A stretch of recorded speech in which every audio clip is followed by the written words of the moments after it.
Welcome, everyone. It's so nice to see everyone, and thank you for joining us today. I'm Sarah Beth Spitzer, and it's my pleasure to welcome you to SAFE's inaugural Chapter Leadership Forum this evening. Our mission at SAFE is to ensure that all healthcare providers are equipped with skills and evidence-based knowledge to advise their patients, communities, and legislators on firearm use and ownership to prevent injuries and death. In 2018, I realized I was about to receive a medical degree from Stanford without having been taught or tested on how to talk with future patients about firearm use, storage, or safety practices. I just completed my general surgery residency and am now a trauma fellow at the Brigham and Women's Hospital in Boston, and I'm thrilled to be able to use the work we've done at SAFE in my everyday practice. Along with four other key founding board members, SAFE was founded as a national, nonprofit, nonpartisan organization. Soon, SAFE chapters sprouted across the country in medical schools. We plan to continue this work until all healthcare providers have the confidence to help their patients protect themselves and their families from firearm injuries. 100% of our nation medical schools must incorporate firearm injury prevention into our training curricula. Throughout this upcoming year, we want you to feel like a part of the SAFE community and be inspired by what you hear from other chapters. And we want you to know where to go when you need support in this work.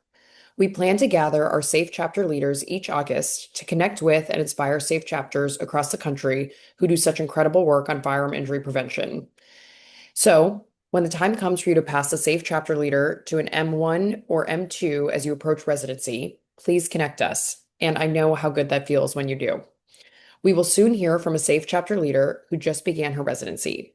This past year, she was a part of SAFE chapter at Texas A&M Medical School, and she and her classmates and faculty led an incredible effort within the Texas State Medical Association. Dr. Uma Reddy will share how that happened to be and how you can join that work in your state with your SAFE chapter. You'll have the chance to ask her questions after her presentation, and while she's speaking, as questions come up for you, use the chat, which we'll use after she's finished presenting, and share her screen. We will then hear briefly from Allison Volkman, SAFE's executive director, and a few other options about what your SAFE chapter can focus on. She'll cover how to begin a SAFE chapter if that's the guidance you're here for. So before we begin, there is a link to the checklist for how to become a SAFE certified chapter in the Zoom chat, which Allison is going to put in now. So it is my honor to get to present Uma and a first-year resident now in pediatrics at NYU Langone. Thank you so much, Sarah Beth, for that introduction. And thank you, Safe, for allowing us to present about this initiative that we did last year. All right, just let me know thumbs up. We can see the screen, the correct screen. Perfect. Okay, so my name is Uma. I am now a first-year pediatric resident, but I will say when this process started, I was a third year and did not think that this would be how all of this ended. And I'm so grateful for all of the resources, the faculty, the students that made this possible. So we're going to talk about passing a resolution through your state medical student association or medical association through the medical student section. It's a guide for medical students as well as safe chapters around the country, and it's from the Texas A&M College of Medicine. So a little bit about our chapter. We were founded, or we officially started getting members in the 2024-2025 school year. And we were, when I was there, organized in three committees: the Education Committee, Research Committee, and Curriculum Committee.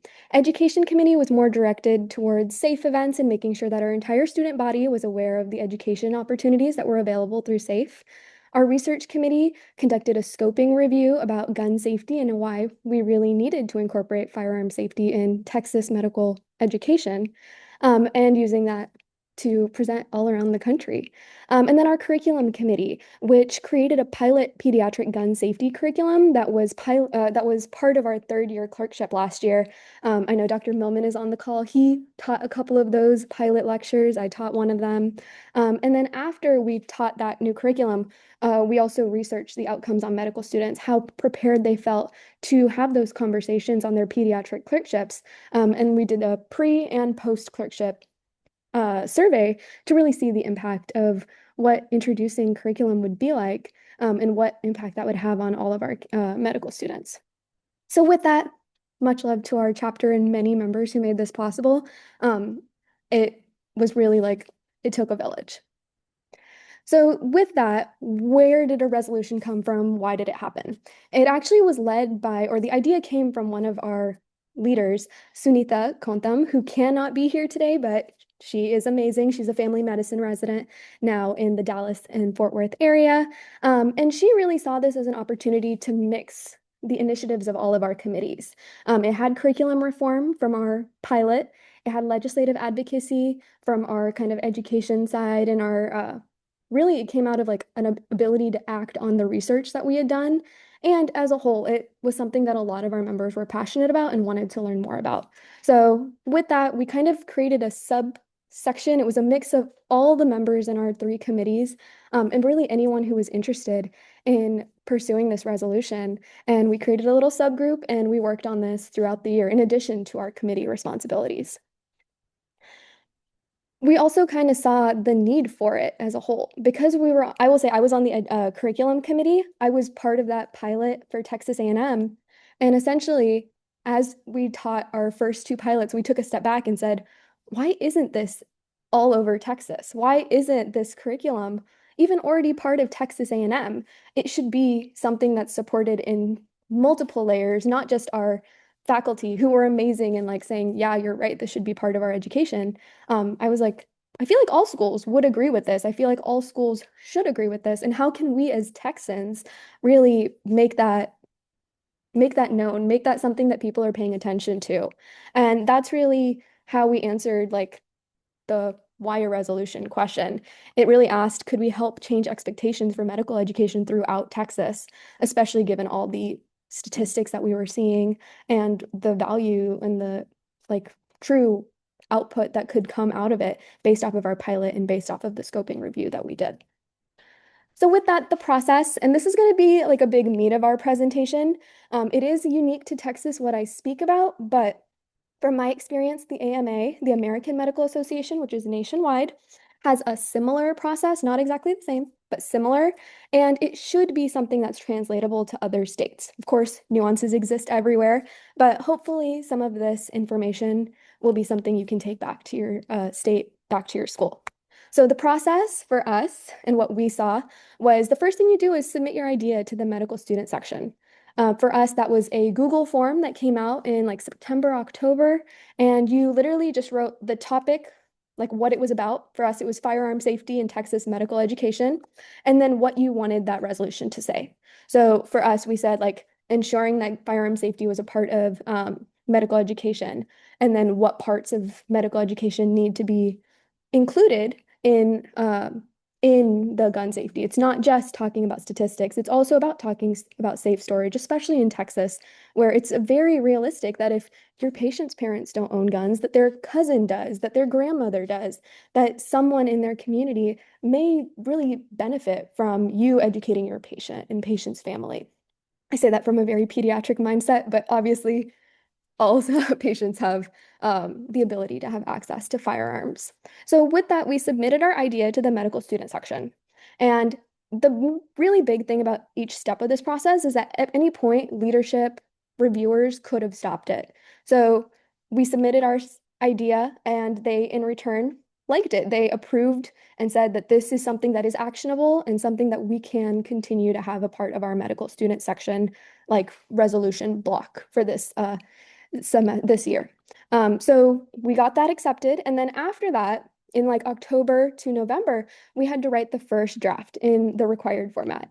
And I think we have the SAFE guide that's online and probably set in the chat that has the very strange wording that is required for all resolutions, both TMA, AMA, most state resolution medical associations are probably also going to do this because they're under the American Medical Association. But essentially, you start with your whereas clauses. You say, whereas Texas has firearm related deaths are like a leading cause of death among children and young people in Texas. Like that was one of our whereas clauses.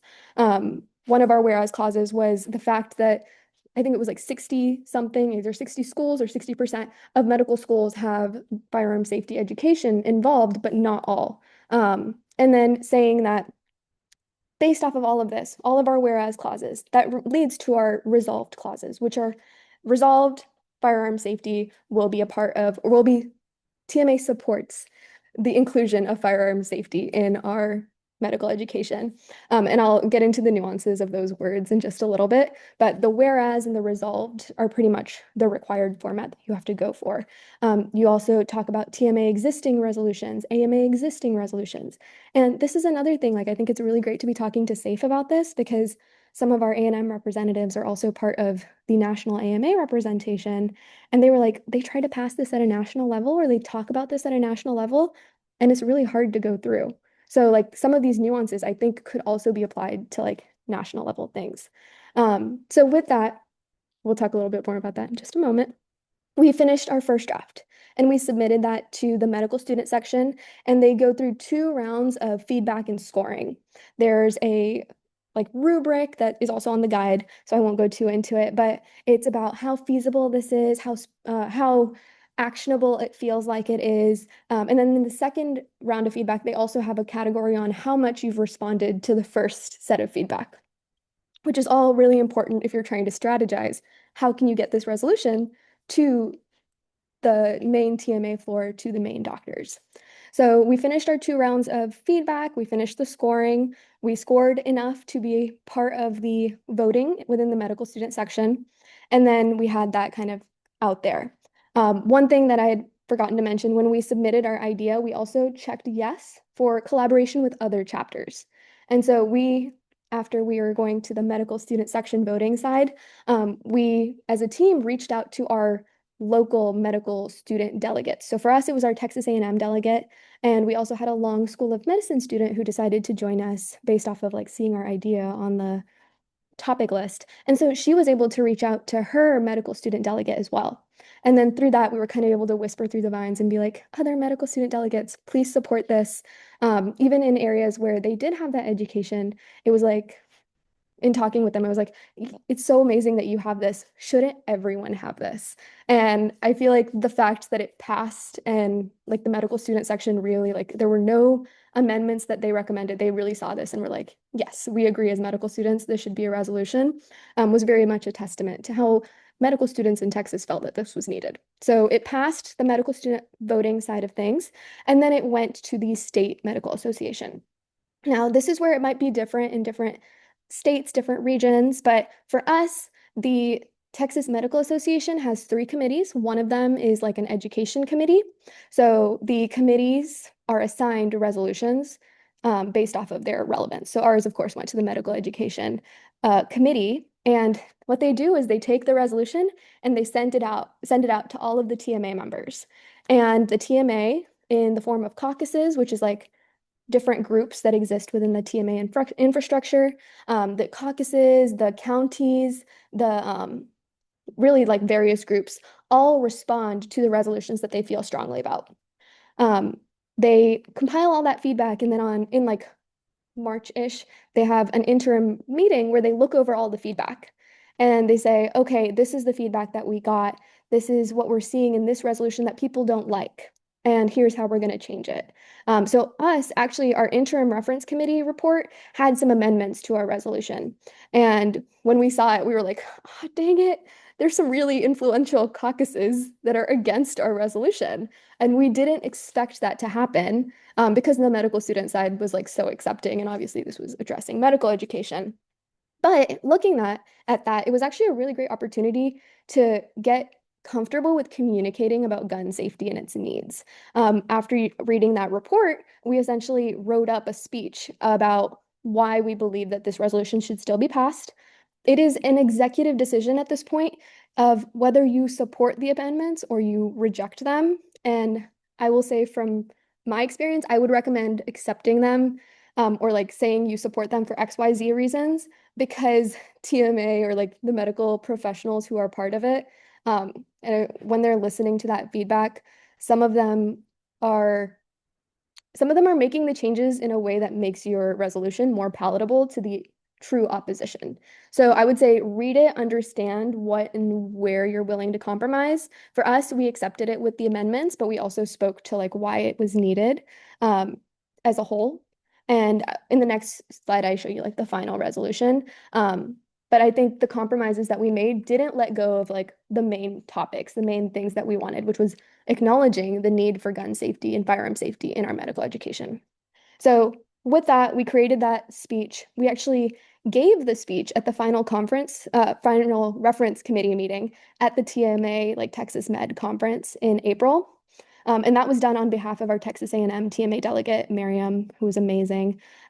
She like literally stood up in front of everyone, was like, this is important at our medical school and other medical schools. This is important, and here's why. And a lot of people were like, we agree, but but I think the big thing was like they agreed. And I'll talk a little bit about the pushback we got, but as a whole, she really spoke really well about how important our resolution was and why it was needed. So with that, the final committee makes their decision. For us, they decided to accept it with the amendments that were proposed, and then that was sent as like a final report to the House of Delegates. That's on the last day of the TMA conference, and essentially they look through everyone's like voting resolution docket and they say, oh, if there's something that's like controversial or that they don't agree with or that a large amount of people want to talk about, they'll bring it to the floor and then it might have a different decision. But for us, we were very lucky. They agreed with the decision that the committee made. So it wasn't brought to the floor, it wasn't debated, although we were very much prepared to say, we need this. And it was accepted with the amendments. So with that, we had our approved resolution. And this is what you see on the TMA website now, that our SAFE chapter was able to create. You can see some of the areas that we were saying were non-negotiables. And we were actually able to bring in residency training as well, which we were afraid like they might take out. But our non-negotiables were saying inclusion of firearm violence prevention education in our medical school level and supporting the dissemination of that education at a state level and making it known that that's really important for educators and practicing physicians. So with that, it's like the first to address the medical school side of things, the medical education side of things. And so we were really happy, lucky, grateful for everyone who made this possible and also like that the process went through the way it did. There were some things that we learned. Firstly, in the initial submission, it is useful to write yes, open to collaboration. And I think if you know the other SAFE chapters in your state, that's also super beneficial because then you kind of by default have a collaborator and a potential additional medical student vote, if that's how your state does it, to support your resolution at like a when you get to that stage. Some other things that we realized and that we had responded to in our initial feedback, but had to kind of adjust as we were going through the TMA and like having our amendments, was that we got some feedback to be really specific because it was understood that like actionable meant specific. So we made it more specific, but that was not received well by the TMA because fun message that we learned, doctors don't love being told what to do. So some of it was like literally some of the feedback was like you're telling medical schools what to do, and you're not giving them like financial resources. If you're going to tell them they have to teach about statistics and they have to teach about gun safety, like safe storage, like you have to give them like that's so specific.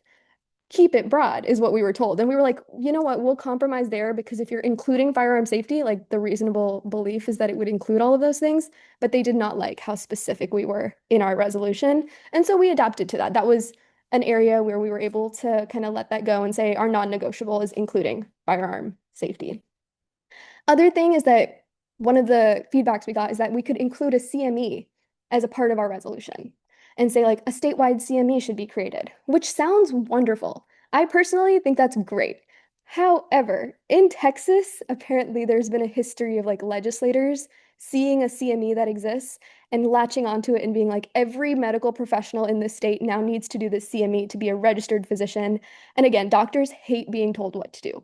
So their feedback to us responding to the initial feedback was, please take CME out of your like resolution because that like it kind of locks us into a potential struggle in which other members don't like that.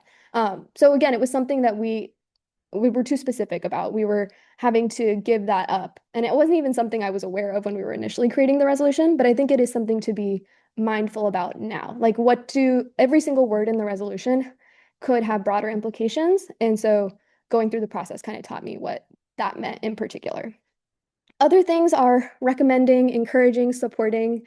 again, requiring is not something that they love. So saying that you advocate for, saying that you recommend, you support, you encourage these things is something that medical associations really respond to because, again, they don't want to be told to do something. But if the TMA supports something, then you, as a medical student at a safe chapter, could be like, the state medical association recommends this, so we should do it. So I think it's also like you could get more benefit and work more collaboratively with your leadership if you're saying like this is recommended rather than like you have to do this.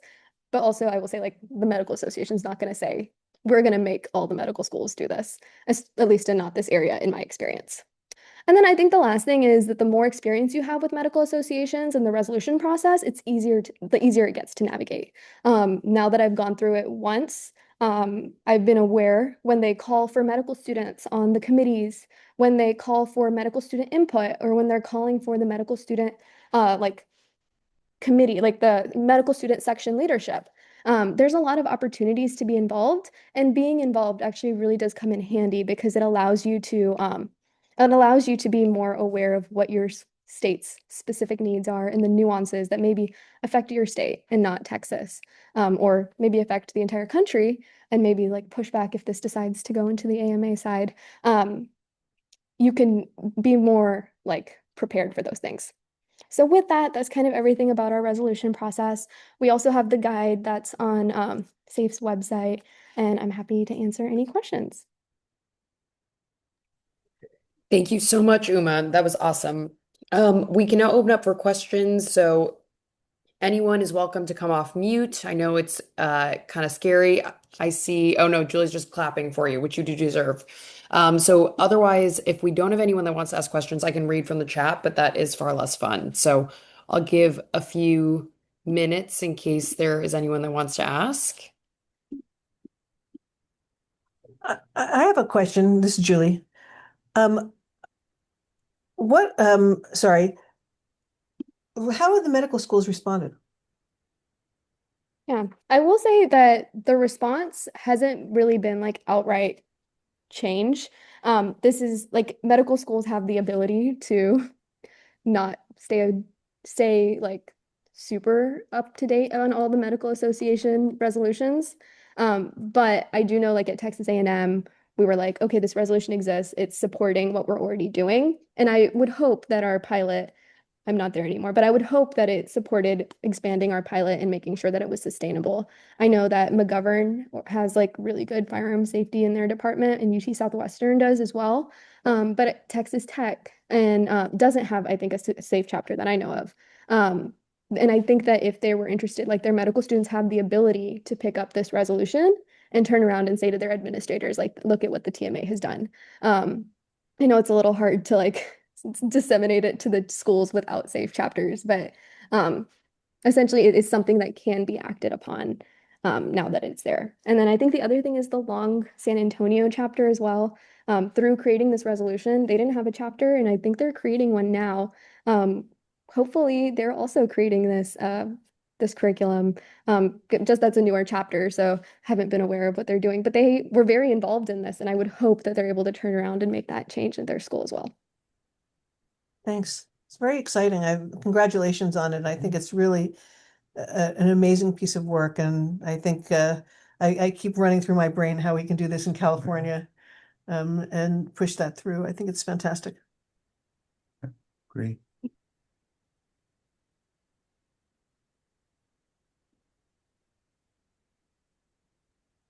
It really is amazing. And especially in a place that has such kind of mixed views on firearm violence. So it's really extremely commendable.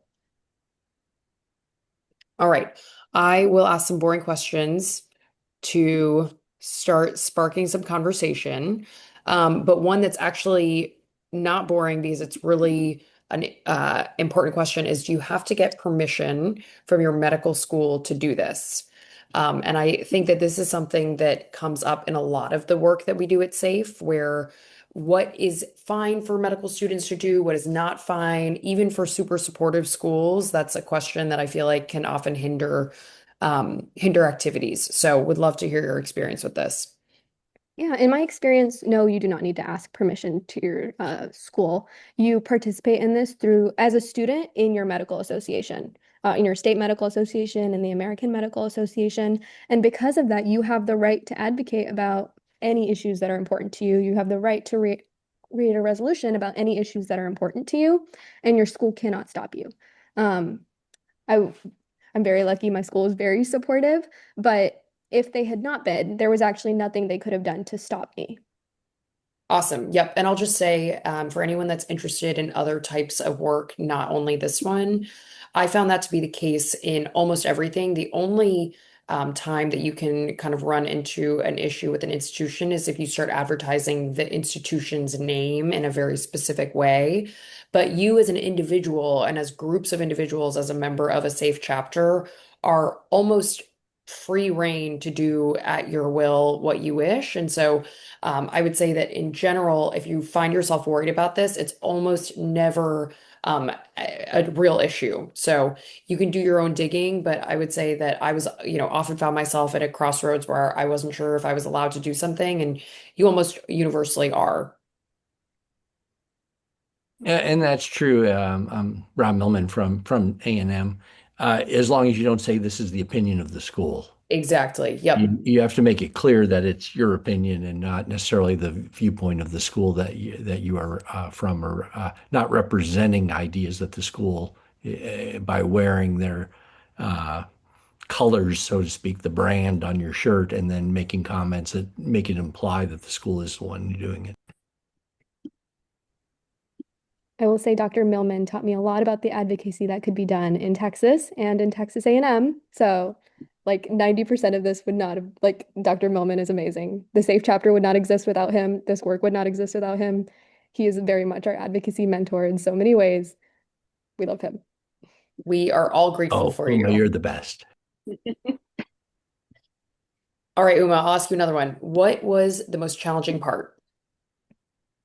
I think the most challenging part was after we got the interim committee like response that it was accepted with amendments, because reading through some of the feedback, I was kind of like taken aback because I was like, it went so well up until now. What do you mean there's pushback here? And it took me a couple of times reading it to really understand the nuances of what they were asking, and respond accordingly. Because initially, I'll be honest, like my initial response was anger. I was like, how dare they change things? Like it was such a good resolution, and I had exactly what I wanted them to teach in there and like what I wanted them to do. But when I saw that feedback, I said, okay, like how do we respond to this? How do we still make it go forward? Because there were a lot of strong voices against it. One of the caucuses that opposed it is like a really big caucus in Texas. And I was like, oh my gosh, why do they hate our resolution? But then I like pieced it out and I was like, okay, they don't like that I'm telling them to do something. So we'll soften some of the language, we'll make it broader, or like we'll take out the specifics. But there are some things that I will not argue on or like I will not give up. And in kind of reading through it, I was like, okay, there are like they agree that gun safety and firearm safety is needed in medical education. Like that was a agreed upon aspect of this that could be our like our base. And from there, like acknowledging that in our rebuttal and then going on to say like this can be part of your school's curriculum. We're not going to make you, but just an FYI, it could be really great. And kind of shaping our response based off of that and without it being like super super angry, which was I will say like my first initial thought, but it took some time to like process and then write like a really effective rebuttal and like really say like we do accept these changes. And I understand some of that feedback and why we need to change accordingly. You just described the full emotional response to feedback about everything. So that is it's wise in every measure. All right. If there are any other questions, I just want to say to write them in the chat. We can come back to them. If there are people that are listening in that are, oh, here we go. We got a question from David. Thank you. You lightly touched on it, but has there been efforts to pass something like this within the AMA?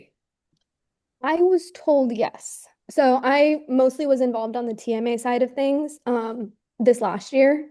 But our TMA representatives, like their response back to us was saying that like AMA has tried policies like this or resolutions like this. I don't know what the exact verbiage was or how far it went through the process, but I've been told that this has been something that students and like medical professionals have tried to put through the AMA in the past. I think that with like the amount of network that SAFE has, there could be a really like impactful like collaboration with all the chapters that make it go further than like one student creating a firearm safety and med education like resolution. If it had multiple institutions, multiple states, it might go farther. But I've been told it's been attempted in the past. Awesome. Great question. Well, thank you again, Uma. It really is just remarkable work. We are going to move on to hear from Allison Volkman, our SAFE Executive Director, about other initiatives SAFE has going on that chapters can join, get involved with. Our website has all of these on as well. It's www.standsafe.org. If you click on our work section or a tab listed at the top of the SAFE homepage, you can find some of these links. So Allison will also throw that in the chat just in case you want to follow along on the website. But we will get started to hear from Allison, who also deserves a huge thank you for putting all of this together and organizing everything from behind the scenes, because as everyone here knows, medicine does not leave a whole lot of free time for us. So we are very grateful for everything she does.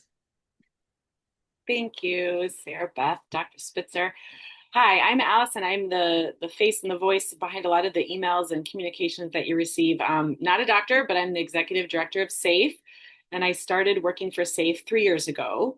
And it's just wonderful to see you all here. I just want to acknowledge that some of you may be doing this work because you have yourself experienced firearm injury or violence, or you know somebody who has. And thank you for especially being here if that resonates with you. In case anyone has to jump off early, before you do, I want to say thank you to all of you for finding SAFE and for leading your SAFE chapter. If you're not here because you lead a SAFE chapter, but because you want to, I put in the chat what's called the SAFE Chapter Leader Resource Repository, which is a really good place to start. And it could also be for those of you who are SAFE chapter leaders as a refresher course, essentially, of like all the links that, instead of remembering where things are in the chat or on the website. Dr. Spitzer said earlier that we want you to know where to go for support as a SAFE chapter leader. And so for guides and roadmaps for SAFE initiatives, including how to work toward getting a state-based resolution passed, I want you to all, if you're willing, to open a new tab in your laptop and go to the SAFE website. And instead of me sharing my screen, I'm going to sort of talk you through a few things. And Sarah Beth Spitzer and I are going to kind of go back and forth and share a little bit about some of the other options for your SAFE chapter. If whether some SAFE chapters are huge and they have 40 people and they have 3 different committees that work on 3 different projects. But if your chapter is not like that or is not as robust, then you may want to focus on sort of like one of these efforts this year to sort of get you started. So again, you're going to go to standsafe.org and you're going to find up at the top, there's like a menu. And one of the words is that you're looking for is our work. And so that later on, when you're joining, starting the work for the year, you can find what you're looking for. So, okay, a lot of they're in the top right corner of your page of the website, there's a quick links button. So if you kind of get lost through this process and I'm telling you to go on certain pages, don't worry. Most of these links are just in the quick links tab. So you're hovering over our work at the top of the standsafe.org website. You'll see Educating Healthcare Professionals page. This is where you can see the link to our Clinicians and Firearms, which is a 90-minute module that we created during COVID, essentially, in lieu of having in-person time. Faculty who join this type of an opportunity do get a CME, and hopefully they find that to be a good hook for some. But essentially, it's 3-part modules that goes over a lot of different categories and ways that you should talk to your future patients. And you can host a watch party for your SAFE chapter. This is how a lot of SAFE chapters begin. Scrolling down, you can also learn where and how firearm injury prevention topics can weave throughout the medical school curriculum. you can use our scaffolding tool that we have there on that page, and you can connect with your curricular clerkship directors and your curriculum deans at your medical schools to examine what is currently being taught at your medical school and how is it being taught. We have in-person curriculum building workshops that are hosted by medical schools coming up. You could put a small team together to attend one of them. There's one in October in Portland, Oregon. And then there's one actually that Dr. Rob Millman and his Texas A&M chapter there in Houston are going to be putting together. That is in late February. And ultimately, we plan to continue this work until 100% of the medical schools in the country do incorporate more elements of firearm injury prevention into the existing curriculum that they have. And I'm going to try to remember Uma's warning that they don't like to be told what to do. So I need to now probably stop using the words like demand and sounding angry, because that is where I go to. And so we do want to remain helpful and supportive and full of resources. And Sarah Beth's now going to share a little bit more about the safe resolution instructions page. Yes. So same area of the website, just hover over the our work and you'll see a tab that's safe resolution instructions, which is a step-by-step process, which is essentially, some of the things that Uma just verbally talked through with us. You can expand each of those sections, you can get a little bit more detail, and this really is a pretty clear guide on how to propose and pass a resolution through a state medical association. So any group of medical students can do this, and we would love it if every SAFE chapter did. And as Uma was mentioning, the more chapters that do, we are potentially, building a coalition that could lead to a more national movement. So it would be really, every single chapter that does this is a huge step forward. And then there's another area where we have a different initiative, which is called the Firearm Safes and Locks Project. And there we focus on community organization collaboration to procure and distribute safety devices to communities that are most harmed by firearms, along with ally organizations that are already doing this work. So there are a lot of resources here on how to approach this project on the Firearm Safe and Locks Project page, again, just in the same tab. And again, if you're lost, the quick links red button also has a lot of these. And there are a bunch of different resources in there. So there are resources for doctors to distribute locks specifically, and also template letters for people that are purchasing locks themselves, and kind of all of the resources we've used to really distribute locks as far as we can. And finally, on the education on policy page. So you're still in the Our Work section of the website, and the last option is education on policy. It provides an education on your state's child access prevention law. So we have a map feature on that page, and you can see, well, what is the law? Does your state have one? And you can see how it compares to other states in your region. On the education on policy page, you'll see that you have access also to our education on policy series that was led last year by the University of Wisconsin School of Medicine and Public Health students. They did a wonderful feature, 4 different hours, 4 different segments on educating healthcare providers and medical students on how to think critically. Should my state law be changed? And if so, why and how? Perhaps your chapter wants to host a grand rounds on this subject. And if you do, SAFE has a speakers bureau. There is several places on the website that you can see that. There's the About section, and it's also in the quick links. And again, if you couldn't keep up and didn't feel like you were able to jump around with this, you now understand that a lot of the content is either in the quick links tab or in the Our Work category of the website, and you can find us there. You'll be able to see how to print flyers out, brochures, how to connect with someone on our speakers bureau. Also, if you're here and you're not sure if your school has one, you can find on our chapters page, you'll be able to look up your own medical school and see if there already is a chapter, and then fill out the form there, and we'll connect you with who we think the chapter leaders are. Sometimes we don't have it all right.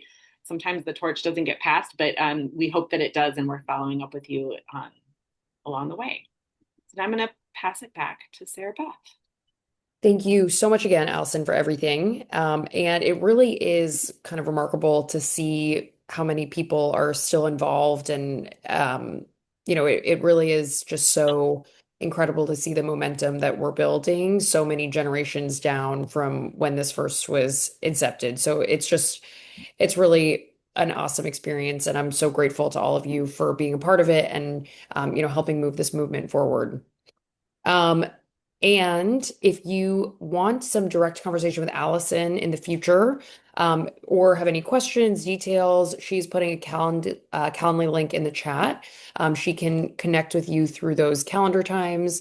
If you have specific questions for me, then feel free to send them over to Allison. Allison knows how to get in touch with me as well. But we are just really grateful that you guys are all here. So we are going to open it up to any more questions?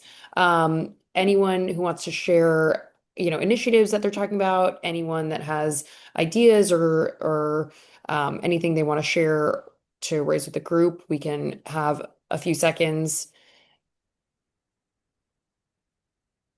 We also has a little bit extra time. We finished a little earlier than we thought with our presentation and our portion of running through. So happy to stay on and provide some direct connection, but we'd really love to hear from you all who are on here. Anyone who wants to come off mute and share, what do you have planned for this year? How do you need support? Um, doesn't have to feel like you need a presentation to talk.